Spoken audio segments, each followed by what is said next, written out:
All right, everyone. So Call of Duty put out a blog post that let me just tell you, this was shocking. Okay, a lot of people are talking about it. We're going to read the whole thing through. You could read it on Call of Duty's blog. We're going to start. This is what they wrote. A message from the Call of Duty team. First off, thank you for all the feedback we have received over the last few months. Call of Duty has enjoyed long-standing success because of all of you, a passionate community that demands excellence and deserves nothing less.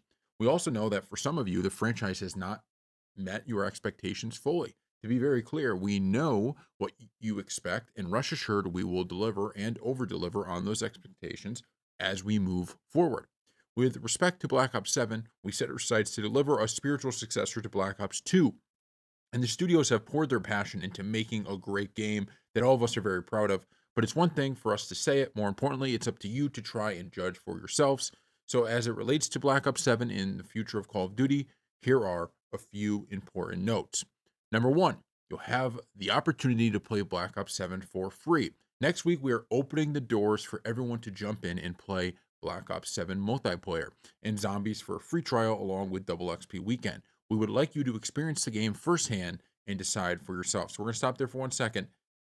This is something, right? They're going to be giving it away for free for a little bit of while. Okay. Number two, we are committed to unprecedented seasonal support. Your continuing feedback will help shape our seasonal updates over the coming months. Season one is the largest live season ever, and we are getting started. We won't rest until Black Ops 7 earns its place as one of the best Call of Black Ops games we've ever made. Okay, so all of that standard, right? All of that pretty standard. We did have, we'll read this one more time. The franchise has not met your expectations fully. That's pretty big, right? But we're going to go on to the big part of this, which is our strategy going forward is changing. We will no longer do back to back releases of Modern Warfare or Black Ops games. The reasons are many, but the main one is to ensure we provide an absolutely unique experience each and every year. We will drive innovation that is meaningful, not incremental. While we aren't sharing those plans today, we look forward to doing so when the time is right. To be clear, the future of Call of Duty is very strong, and we believe our best days are ahead of us given the depth and talent of our development teams. We have been building the next era of Call of Duty, and it will be delivered precisely on what you want, along with some surprises that push the franchise and the genre forward. We look forward to welcoming you in, listening to you, and moving forward together. What a bombshell. What a bombshell. They're basically admitting in this blog post that Black Ops 7 hasn't been a success. They're admitting that they're going to make big changes. And let me just say this, it is time that they made them.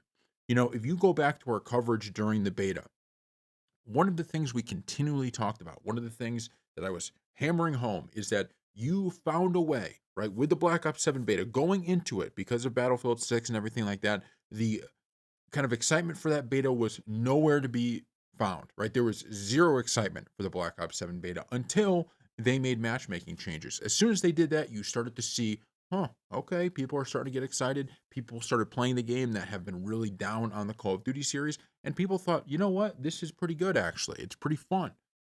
And then what happened? They decided we're not going to go fully into the matchmaking. We're not going to, just a couple days before launch, you decide, well, we're going to have this other playlist as well. Felt like a rug pull. And that was, I think, the final nail in the coffin to the excitement for this game.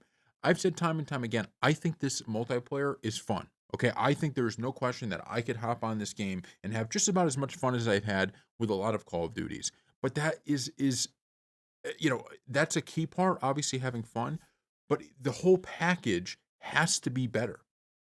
When you factor in the campaign and you look back to the old Call of Duty campaigns, when you think about just the fact that when you used to boot up World at War or boot up Call of Duty 4, there's just something about those even opening, like the opening menu screen that just got you excited, that made you feel like this game is awesome. That was addictive without a battle pass and everything else. So yes, I'm having a lot of fun with Black Ops 7, but as I always say, it's fun because Call of Duty is fun. It doesn't mean that this is living up to the expectations that Call of Duty fans have for it, right? And I just think there is so much here. The zombies are great, right? The zombies are actually a lot of fun. There are bits and pieces of this game that are great that you could build on, that you can make into a really good Call of Duty. But they're just not there right now. And to me, it has to come down to they have to go back to the basics.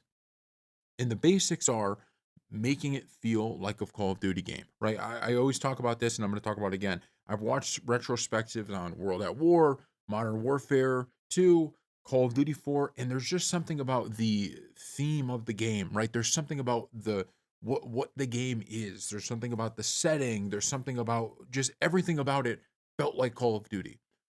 When you load a Black Ops 7, none of that exists, right? It's like, okay, I'm playing on the PC, so I have to load up the Call of Duty launcher, which is all of the games. Then I'm at this screen that is all of the Call of Duty games, and I have to click the one I want, and then I have to click okay into multiplayer, and then I have to select from a playlist. Just by the time you get there, everything does not feel the way it did back in the day. It just doesn't. The kill streaks, they don't hit the same way they used to. I will say I've grown, the dog thing has grown on me a little bit, and I do like the idea that UAVs and counter UAVs matter so much more, I think, than they ever did. And what I mean by that is, sure, the mini map stuff, some people don't like some of the changes to the way it's displayed in the mini map, but the fact that the UAV and the counter UAV can get you to your next kill streaks the way they can in this game, I think is great because it incentivizes players like me, right, to say, look, using the UAV is no longer me deciding that, okay, I'm going to do something that might help me get kills with my weapon or help my teammates, but it's not actually going to, do anything for me getting my higher kill streaks. The UAV counter UAV setup is a great way to get any of your other kill streaks you want. And so there are good parts of this. The weapons, there's a lot of cool weapons. I actually don't think playing this game that there's, back in the day, there used to be kind of issues with certain weapons were the meta and they were way more powerful than everything else, and then there'd have to be balancing things. This game, I think it did a pretty good job of I use a bunch of different weapons and have fun using all of them.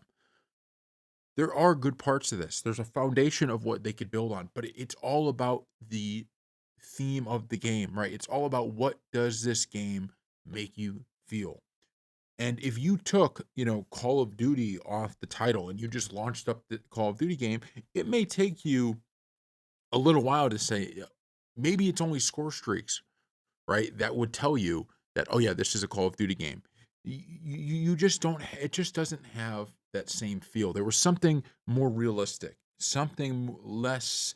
Just something so realistic about the way those games used to play. And I understand Call of Duty is more of an arcade shooter in the sense of it's not like Battlefield, in terms of that realism.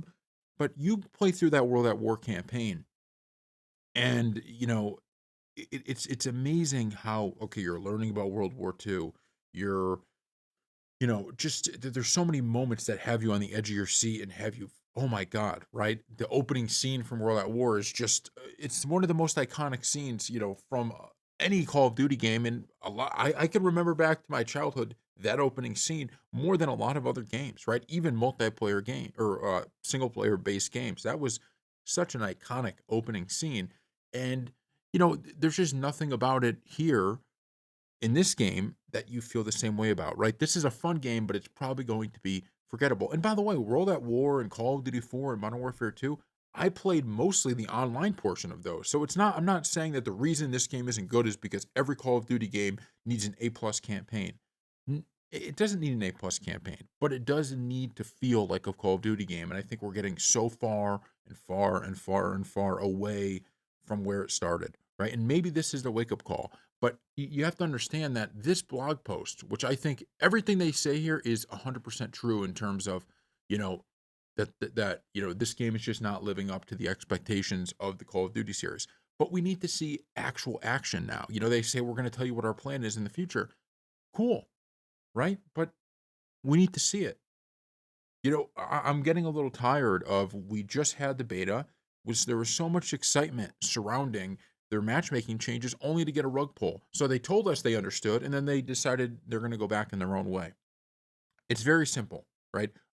If you want to make the next Call of Duty game, well, I guess it's already kind of in production, so maybe we have to wait too. But whatever the next full Call of Duty game that they can implement these changes into, it's very simple what you need to do.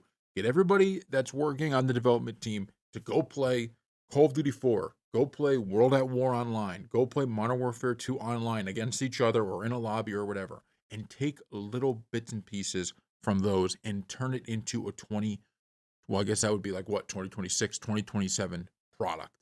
If you do that, you could start going in the right direction, and stay away from the microtransactions, because we don't care of even just this is the last thing I'm going to say too. Even when we talk about how, they talk about here, your continuing feedback will help shape our seasonal updates with over the coming months. Season 1 is the largest live season ever, and we are just getting started. We don't care about it being the largest live season ever. We want what's in the season to be good. We want what's in the season to matter. And there's bits and pieces of this season that are certainly really cool. Okay, nobody's disputing that there aren't cool parts of the season. I think there is. I think some of the, I mean, the new map. Some people go back and forth on. I don't hate everything about this season. Okay, I don't think anything is terrible, but it's also nothing like earth shattering. It's nothing that is like, oh my god. So they just for far too long, there's a focus on how much content can we get in, and all of that content is like a C. Instead of just saying, okay, we're going to limit the content we give, but it's all going to be A to A plus content. That's what you need. Back in the day, they'd have a map pack, right? And it would be 3 or 4 maps, and those maps would be pretty good. They didn't try to do 55 maps and then actually, the vast majority of them aren't good. Like, just more is not always better, right? Sometimes just give us the good stuff. That's what we're looking for. So, thank you all for watching, and we will see you next time.